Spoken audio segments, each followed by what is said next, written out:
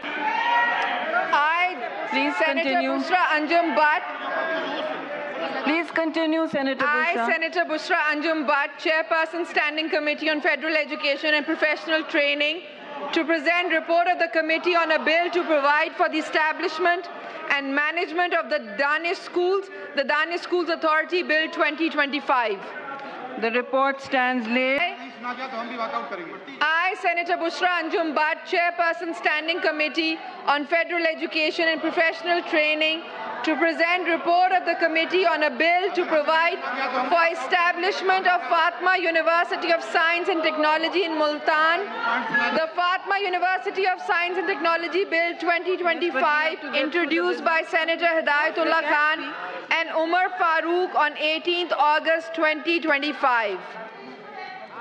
The report. Rahman, Chairman, Standing Committee on Interior and Narcotics Control, to present report of the Committee on a bill further to amend the Capital Development Authority Ordinance 1960, the Capital Development Authority Amendment Bill 2025. The report stands laid. Chairman, Senate Standing Committee on Interior and Narcotics Control, to present report of the committee on a bill further to amend the Federal Prosecution Service Act 2023, the Federal Prosecution Service Amendment Bill 2025. The report stands laid.